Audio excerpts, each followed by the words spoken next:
یه درخت بهترین زمان واسه کاشتنش 20 سال پیش بود. دومین زمان مناسبش امروزه.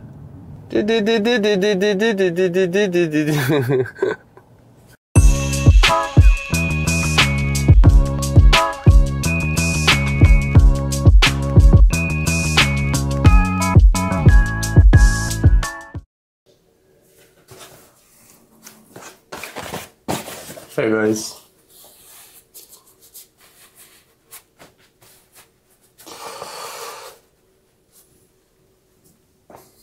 میدونی چیه؟ راستشو بخوای این ویدیو اصلا قرار بود یه جور دیگه کلا گرفته بشه. یعنی قرار بود که اصلا یه شکل و شمایل دیگه داشته باشه کلا. از همون اول یه جور دیگه قرار بود شروع بشه، یه جور دیگه قرار بود ادامه پیدا کنه. به یه سری دلایل مثل حالا ممکنه تجربه باشه، تجربه ناکافی یا زمین ناهموار کاری ندارم، به هر دلیلی دیگه حالا نشد. خلاصه برای همین اصلا کلا شکل و شمایل ویدیو عوض شد. اینجوری شد که الان فعلا داریم میبینیم که من وسیله هام باید بردارم و دیگه برم به سمت مقصد.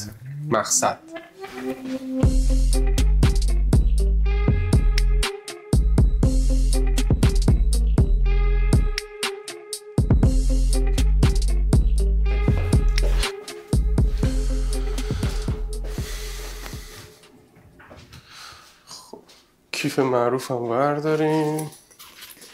این الان مشخصه چرا کیف معروفیه، ولی خب بعدا مشخص میشه. خودت هم بعدا میفهمی که چی گفتم. رفت تنزو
آنا جدی چند بار تا حالا شده مثلا یه کاری رو بخوای شروع کنی؟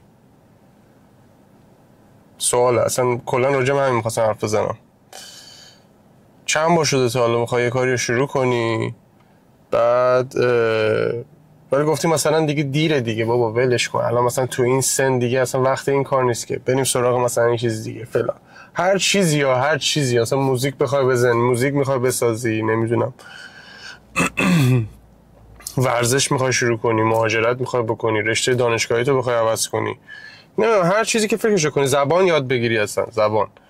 ولی انگار که مثلا همیشه یه صدایی میاد تو سر آدم، یه حالتی که مثلا دیگه نه دیگه بابا الان که دیگه وقتش نیست.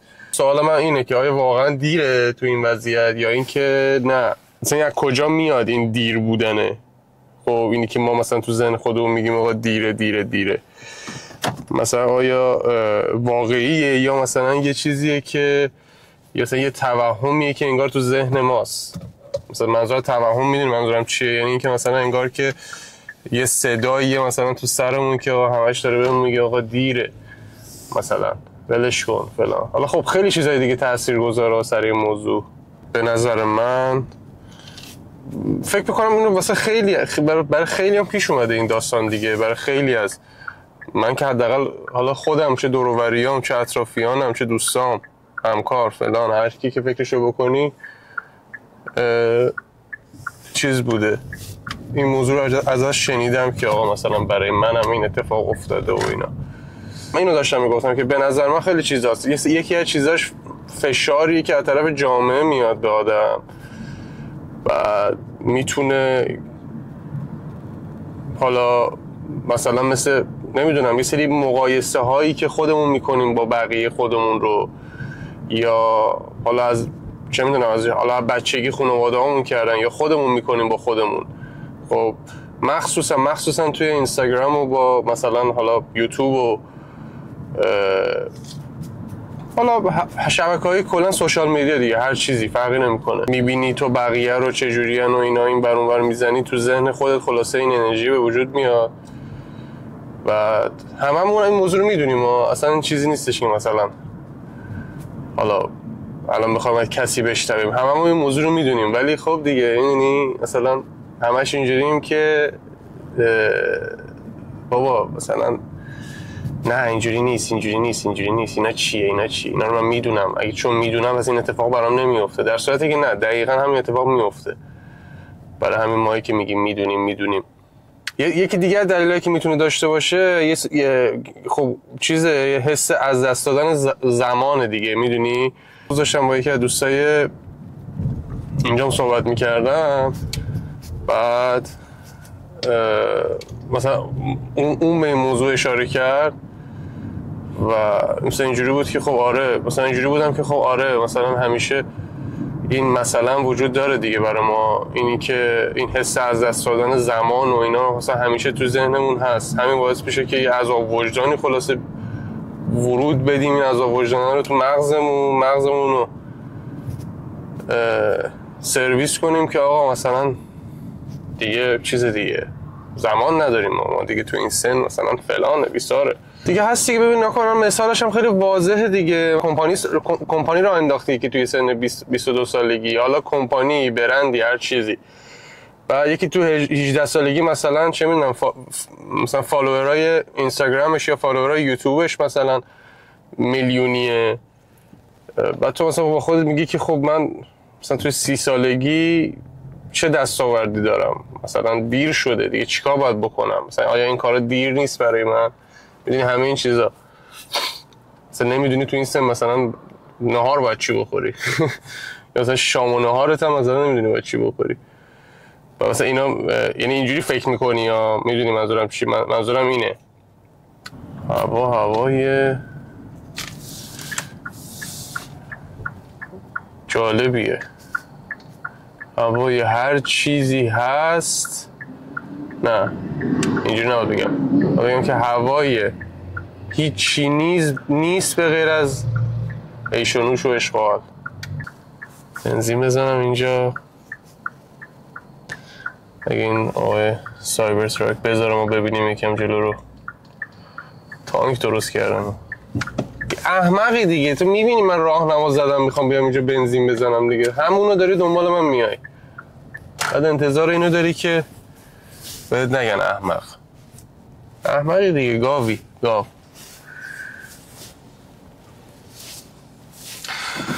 خب بریم که رفته باشیم.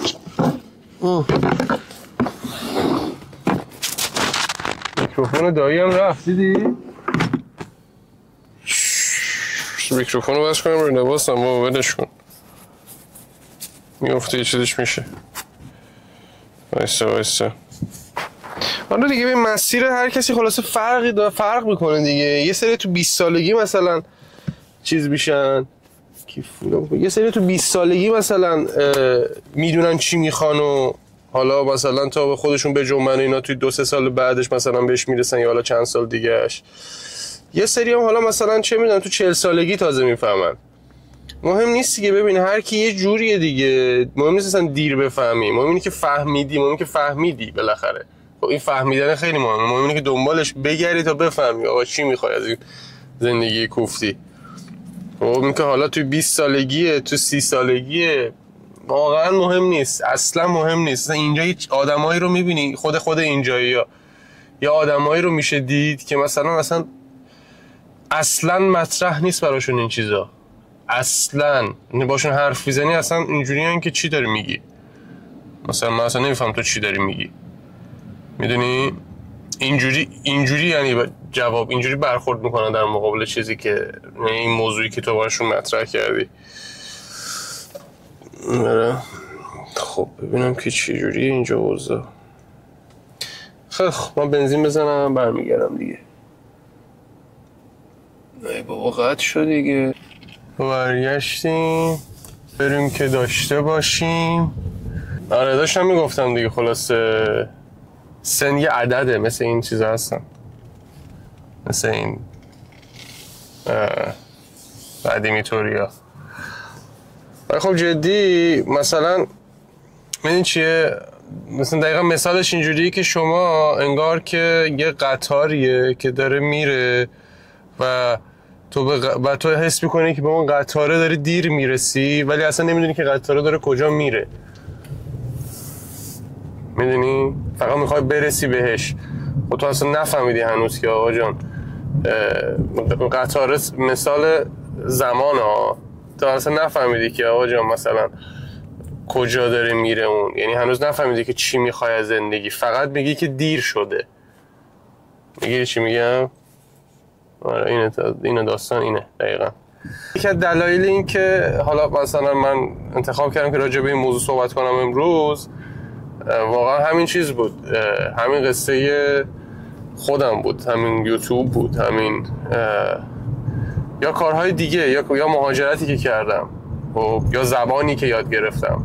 همه اینا رو هم دیگه بذاری کنار هم دیگه، میبینی که موضوع کاملا مرتبطیه از نظر خودم. و مسئله هم که وجود داره اینه که کلا هم نمیخواستم زیاد صحبت کنم راجبه، یعنی توی این ویدیو چیزایی که گفتم واقعا چیزایی بود که ته دلم بود دیگه. یعنی چیزایی که توی هر مرحله از زندگیم باهاشون برخورد کردم توی کارهای بزرگی که میخواستم بکنم و همیشه انقدر گفتم دیره و حالا جملات شبیه به این که افتاده عقب این موضوع. یعنی مطلبی که هست اینی که شما همش اینجوری که این کار رو باید من 3 سال پیش میکردم مثلا، و فلان کار من باید 3 سال پیش میکردم، الان که فلانه. حالا بعد 3 سال دیگه میای راجع به، یعنی الان میشه 3 سال آینده دوباره. خب جمله خیابانی طوری شد. متوجه شدی منظورم چیه دیگه؟ یعنی دوباره 3 سال آینده شما میگی که 3 سال پیش مثلا کاش که فلان کارو میکردم، 3 سال پیش بعد میکردم. خب دیگه بس همونه دیگه. یه جمله سیسماسی هم تازه میتونم بگم اینجا. یه درخت بهترین زمان واسه کاشتنش 20 سال پیش بود. دومین زمان مناسبش امروزه.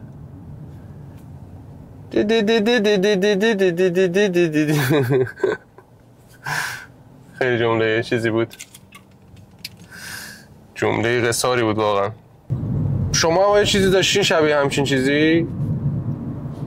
قطعا داشتین، ولی چه چیزایی داشتین که مثلا همش میگفتین که آقا دیر شده، یا مثلا این الان دیگه وقتش نیست، اینو باید فلان روز انجام میدادن، یا از اینجور موارد چیزی داشتین؟ بهم بگی، من جالبه واقعا، چون خودم تصمیم گرفتم که با جملاتی شبیه به این که میاد تو ذهنم مبارزه کنم و مقابله کنم و بگم برو ول کن بابا، چه دیری، زندگی دیگه، حالا اصلا فرقی نمیکنه که، حالا هر کی با توجه به شرایطی با توجه به اتفاقاتی گیر به چیزایی که علاقه داره پی میبره. ولی خب نمیشه ولش کرد که، نباید ولش کرد، بس نمیشه، نباید ولش کرد. ولش کنید که بس برای چیزی که زندگی میخوای بکنی. اون روز اتفاقا داشتم یه ویدیو میدیدم، یه شخصی بوده به اسم سوزان بویل اگه اشتباه نکنم.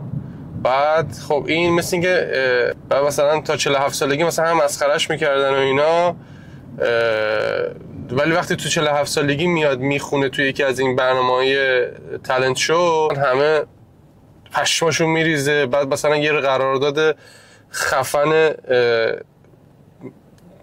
گرون باهاش میبندن و آلبومش یه رکورد خیلی خفنی میزنه و فلان.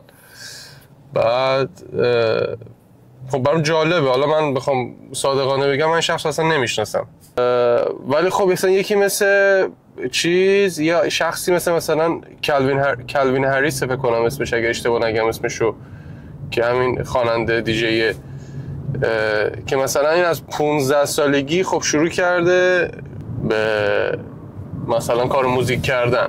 و حالا مثلا مثل اینکه باباش مثلا براش کامپیوتر گرفته، لپتاپ گرفته، مثلا این انجام داده و فلان و بیسار اینا. 8 سال توی اتاقش، 7 سال توی اتاقش کار کرده تا بالاخره مثلا ترکونده، بالاخره کارش گرفته، بالاخره شناخته شده. میدونی چی بهت میگم؟ مثلا 8 سال 15 سالگی شروع کرده ولی 8 سال زمان برده این پروسه. خب یعنی سنش کم بود ولی خب زمانش درست بود. ولی خب اون قبلی، اون خانومی که حالا مثلا تو اون تالنت شو اون اتفاق براش افتاده، هی اومده این کارو کرده، هی اومده این کارو کرده، هی اومده این کارو کرده، هی مسخرهش کردن، هی مثلا انرژی خوبی نگرفته از طرف اطرافیانش و همین باعث شده که تو ذهن خودش هم تاثیر بذاره که آقا نمیتونم یا نمیشه یا مثلا دیگه دیر شده، دیگه فلان شده، دیگه ولش کن. ولی خب یهو حالا به هر دلیلی، حالا کسی فشار آورده بهش یا حالا چیزی، رفته وارد اون تالنت شو شده و در عرض مثلا چند ساعت زندگیش زیر رو شده، در عرض چند روز اصلا، حالا چند ساعت نه، اون یکی هم نه، تو سن کم ولی شروع کرده ولی خب 8 سال زمان برده. آره هست دیگه. خلاصه دوست دارم که بشنوم از شما اگه چیزی هست بهم بگین راجع به این موضوع، توی ذهنتون، توی زندگیتون، ببینیم چه جوریه، ببینیم چندیم. چون احساس میکنم که صحبت کردن با همدیگه یکی از تاثیرگذارترین چیزهاییه که ممکنه اتفاق بیفته برای یک شخص توی زندگی شخصیش، ولی به شرطی که چیز کنه، دیواری رو جلوی ذهنش نذاره، دیواری رو جلوی چشش نذاره، یعنی پذیرا باشه صحبت کردن با اطرافیانش رو. ممکنه شما یه چیزی رو به من بگی، من مثلا تو زندگی خودم هم این موضوع رو داشته باشم و با همدیگه بتونیم انجام بدیم، با همدیگه بتونیم استارتش رو بزنیم، چرا که نه. آره دیگه همین دیگه همین. خلاصه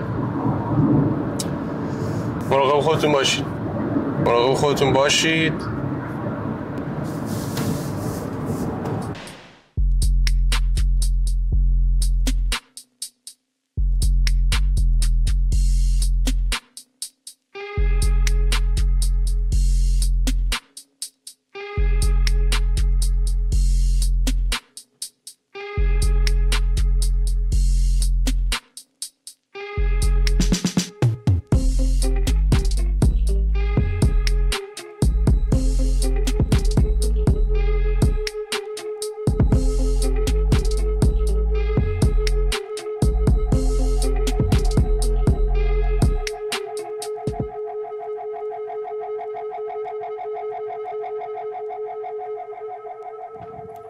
سلام، من برگشتم.